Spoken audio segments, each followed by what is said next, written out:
नमस्कार दोस्तों। फिर काफ़ी दिनों के बाद आपके सामने उपस्थित हो पा रही हूँ। क्षमा चाहती हूँ।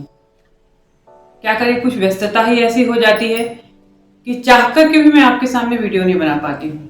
आप लोगों के लिए कुछ नए टॉपिक मैंने बहुत सारे सोच के रखे हुए हैं, बहुत सारे नॉलेज आपके लिए बना के रखे हुए हैं कि ये अपने दर्शकों को बताना है, ये उनके थोड़ा काम आएगा। बट फिर कुछ ना कुछ ऐसी व्यस्तता, कोई ऐसे काम आ जाते हैं जिसकी वजह से मैं आपके सामने नहीं आ पाती हूँ। बहुत बहुत क्षमा चाहती हूँ। तो आज जो मैं टॉपिक लेकर आई हूँ, बहुत कॉमन सा टॉपिक है और ये भी सीजन से रिलेटेड है। सीजन मतलब अभी आप देख रहे हैं कि वेदर किस प्रकार का हो रहा है। काफी बारिश भी हो रही है। बारिश होने के बावजूद भी गर्मी की में कोई कमी नहीं है।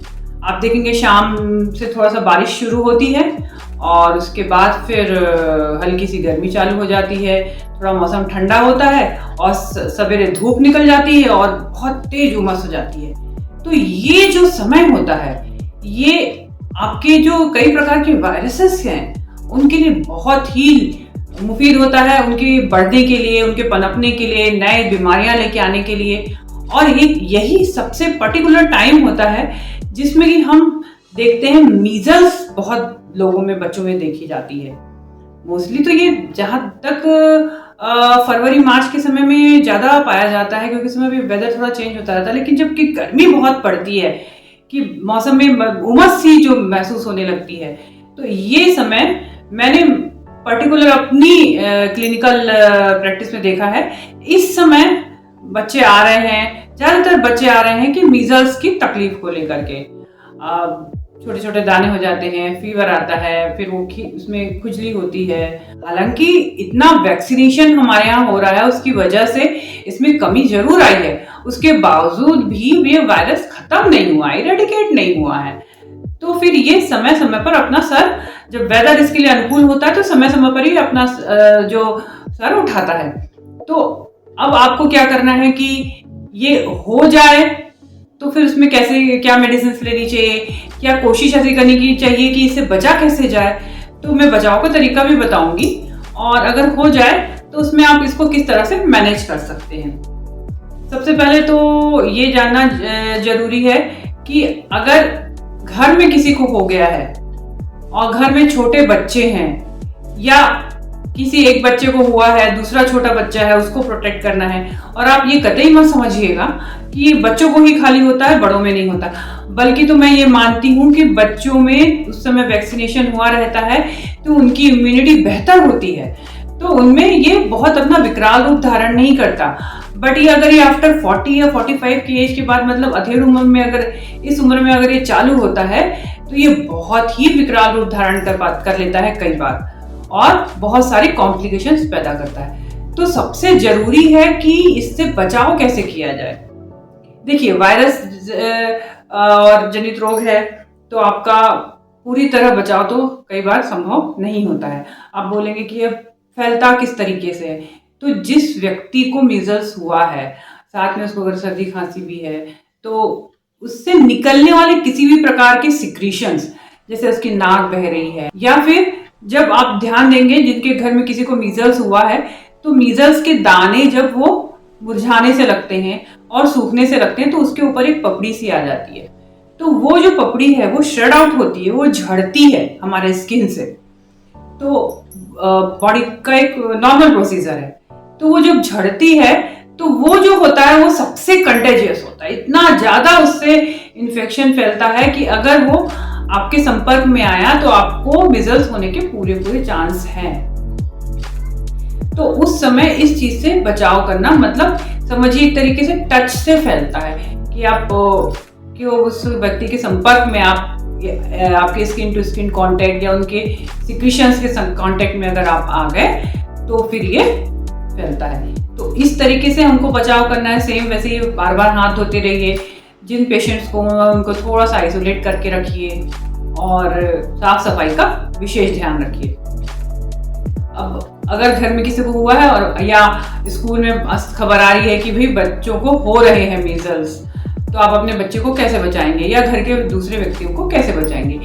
तो इसके लिए जो दवा आपको नोट करनी है वो है बायो कॉम्बिनेशन नंबर 14, ये मीजल्स की टैबलेट्स के नाम से ही अवेलेबल रहता है।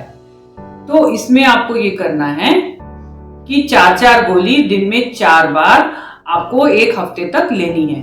छोटे बच्चे हैं, मतलब 5 साल से कम उम्र के, उनको 2-2 गोली लेनी है। 5 साल से बड़ी उम्र के जितने भी बच्चे हैं, एडल्ट हैं, सभी के लिए सेम डोज है, 4-4 गोली दिन में 4 बार, ये 1 हफ्ते तक देनी है। फिर एक 10 दिन का गैप कर दीजिए और फिर 1 हफ्ते तक चला दीजिए, और ये सीजन निकलने तक ले सकते हैं। बहुत बहुत सेफ मेडिसिन है, किसी भी प्रकार का कोई साइड इफेक्ट ये नहीं होता है। ये हमेशा आप लेके रखिए कि कभी भी, आजकल तो मैं देख रही हूँ कि इसका कोई, ये सीजन की जैसे मैं बात कर रही हूँ कि ये सीजन में होता है, बट कई बार मैंने ये देखा है कि ये कभी भी कई चीजें होने लग गई हैं। तो ये अगर आप अपने पास रखेंगे और आपको जरा भी शक हो रहा है या पता चल रहा है कि बच्चा खेलने गया है या फला कहीं से भी कि भाई फला कहीं से आया है, उसको मीजल्स का कंप्लेन आपको सुनाई दे रही है, तो आप ये दीजिए। बहुत सेफ मेडिसिन है, हर किसी को दिया जा सकता है। तो ये तो बात हुई सेफ्टी की।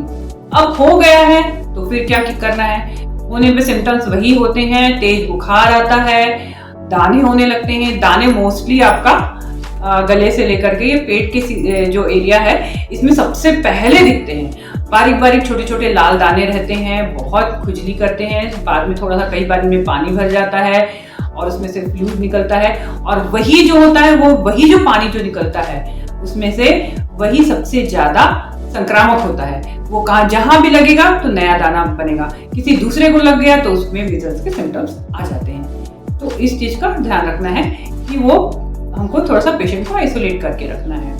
फीवर आ रहा है, फीवर के लिए जो भी मैंने इसके पहले भी वीडियोस में मैंने सामान्य दवाइयां बताई हैं, मैं उनके नाम आपको बता दूंगी। बट चूंकि मीजल्स का मामला है, मोस्टली बच्चों का होता है, तो एक पूरा केस लेने की आवश्यकता होती है। तो एक सामान्य दवाइयां जरूर बताऊंगी, लेकिन एक पर्टिकुलर पेशेंट के हिसाब से दवाइयां देने की आवश्यकता पड़ती है। तो सिम्टम्स के हिसाब से जेलसीमियम है, आपका बहुत हेडेक हो रहा है तो आप साथ में बेलाडोना इंक्लूड कर सकते हो, यूपाटोरियम है, बट डोजेस और बाकी चीजें जो है वो सिम्टम्स लेकर के देने में ज्यादा अच्छे तरीके से काम करती हैं। बहुत फीवर हो रहा है, छोटा बच्चा है, उसको आप फेरमफॉस 6x बायोकेमिक मेडिसिन है, ये लेके रखिए। ये आराम से 2-2 गोली दिन 2-3 घंटे में इसको रिपीट कर सकते हैं। जो बच्चे मदर फिट पे हैं उनको बिल्कुल मदर फिट कराते रहना चाहिए। माँ को थोड़ा अपना ध्यान खान पान का ज्यादा देना चाहिए, खट्टी चीजें नहीं खानी चाहिए, क्योंकि आप बच्चे को फीड करा रहे हो, और आपका खुद का भी इम्यूनिटी को बना के रखने के लिए आपको अपने खान पान का विशेष ध्यान रखना चाहिए।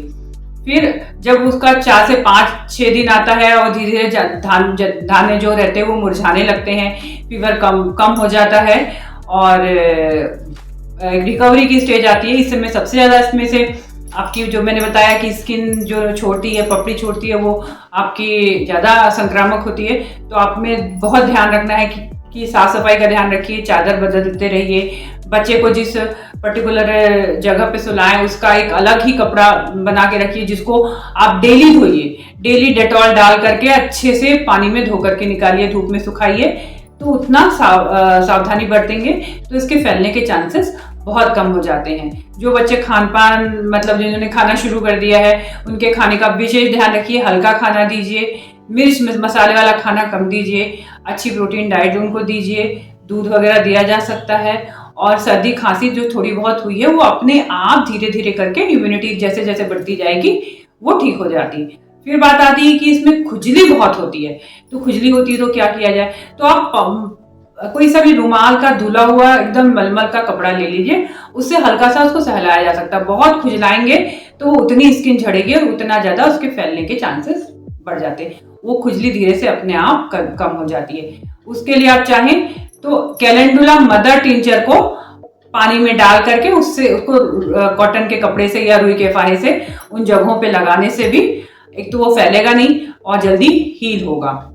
बहुत पूरा अगर सूख गया है और अभी दिक्कत नहीं हो रही तो हल्की सी खुजली या दाग को मिटाने के लिए आप नारियल के तेल का भी उपयोग कर सकते हैं, या कैलेंडुला ऑइंटमेंट उस समय भी इसको बाद में दाग को हटाने के लिए और पूरा उसको हील करने के लिए आप लगा सकते हैं। तो इन चीजों का थोड़ा सा ध्यान रखिए, अच्छी डाइट लेते रहिए, पानी खूब पीजिए, लूज मोशन ये जैसी अगर कोई कंडीशन होती है तो उसमें भी आपको बस ORS वगैरह देते रहना है।